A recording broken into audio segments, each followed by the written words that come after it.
Hi guys, welcome to the podcast. This is the Self-Control Show, and I'm your host, Jason Schnitzer. Here is your next episode.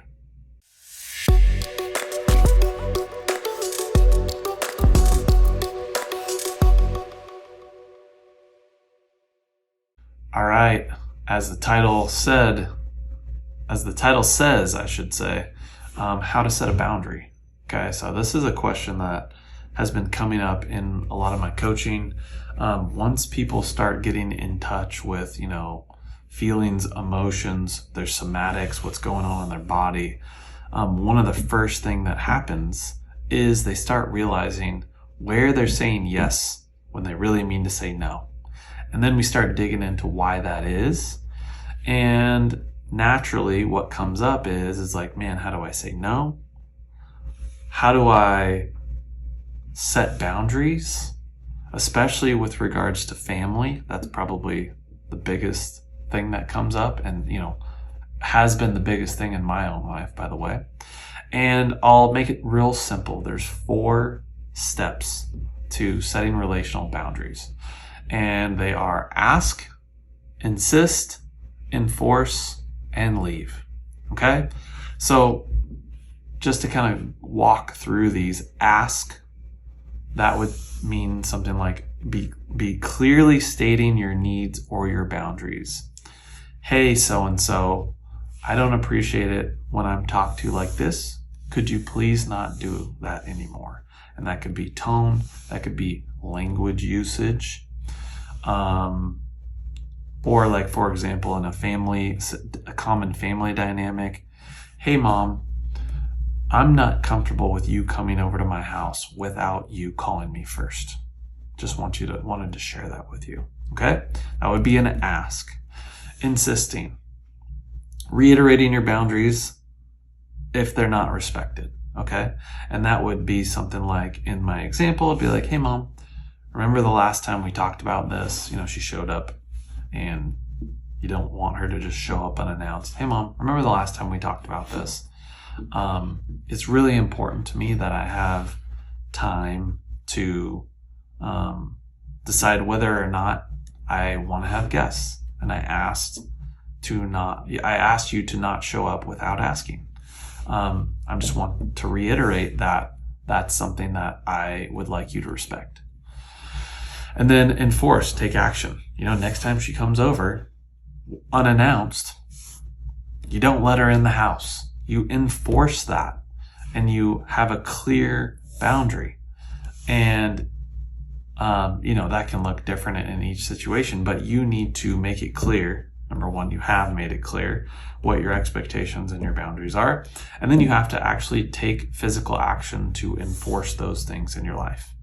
And then the last is leave. If somebody continually disrespects and doesn't consider you, then you can just realize like, man, if they really care and love you, they should have respected your boundaries in the first place. You might want to consider removing yourself from the situation or the relationship for a period of time. And that is for your own protection. And now this might seem impossible for you, especially in family dynamics, because there's so much stuff that you carry from your past that will come up when you start doing these things. But what I've noticed is, as you progress in life and you get into relationships and you bring other people into your family dynamics that, you just thought was how things go. And this is just what you do. And you do those things because, obviously you don't want to upset anybody, face the status quo, etc. But then all of a sudden you bring someone else in your life that has different thoughts and feelings and emotions about, space and how you share space and their own boundaries.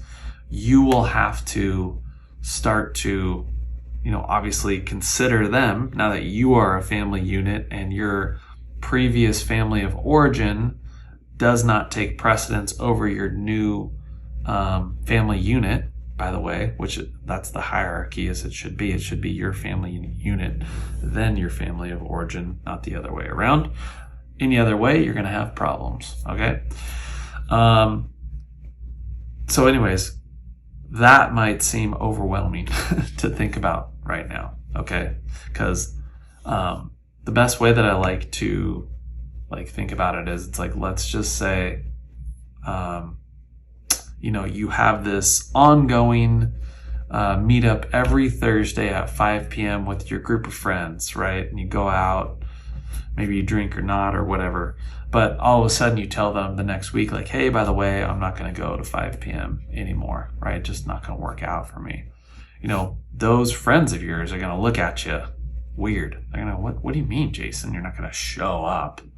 We've been doing this for 10 years, 20 years, versus you just meet somebody new and they ask you to go out on a certain day and you're like, oh, I don't go out, on the weeknights anymore. It's funny because they're more likely to respect your boundaries than your good friends are. So I always recommend that you start this whole relational boundary setting with people that are kind of like newer in your life, because there isn't so much water under the bridge with the way that you did things and you're not really changing the status quo, but it helps you start to flex that muscle of feeling okay, asking for what it is that you want to change. And then you can start progressively taking it over into, relationships that you have a strong, safe connection with. And you can even bring them in to what you're doing and just say, hey, this is something that's been hard for me. And it's like you're framing it ahead of time. This is something that's been hard for me to even ask for. And I'm bringing it to you because I trust you and I feel so safe with our relationship. Here's what I want to bring to the table. I've been saying yes to this, but I really don't like it and I want to say no. And here's the boundary that I want to set on that. And that's a great way to start proving to yourself that you can do this thing, right?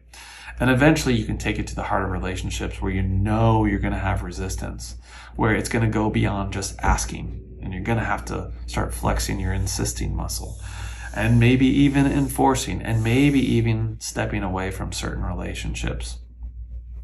And again, where this all starts is leaning into and facing your storm, leaning into your intuition, leaning into your anxiety and those feelings that you have been ignoring for so long. You will realize a lot of times once you get in touch with those, the next step and part of the next steps are starting to set relational boundaries. And once you master the skill, dude, your life is going to freaking change, because all of a sudden you're going to realize you're going to free up so much energy that you're going to be able to do the things that you actually want to do, accomplish, and succeed in, because you are saying no when you want to say no. And all of a sudden when you do say yes, it's exciting because you really do want to say yes to those things. And this has just been like a huge change in my life. Oh, and another side note I want to bring up is a side effect, I guess I should say, is if you are somebody that is a people pleaser and you're new to this and all of a sudden you start doing this, just know that you might overreact, right? The pendulum always swings. You might start overreacting and saying no to everything because it's so powerful. And you just fall in love with all the new free time that you have from saying no, and you're actually doing things that you want to do. So sometimes you say no too much. So you're going to have to find out for yourself, what actually you want to do versus what are you feeling like you're obligated to do. Because guess what? This is your freaking life, man. You're not obligated to do anything that anybody else says or wants you to do. And that is 100% okay. But you do want to find that nice middle ground where you are doing the things, obviously each relationship is going to have different needs and wants. But as you grow up and as you become an adult and as your family grows and as there becomes more people that are in your new family nucleus, not your family of origin, different priorities are going to take precedence. And this skill is going to be mandatory for you unless you want to keep saying yes when you mean to say no, or your partner. You're going to ignore your partner's needs. And that is a recipe for disaster. Take it from me.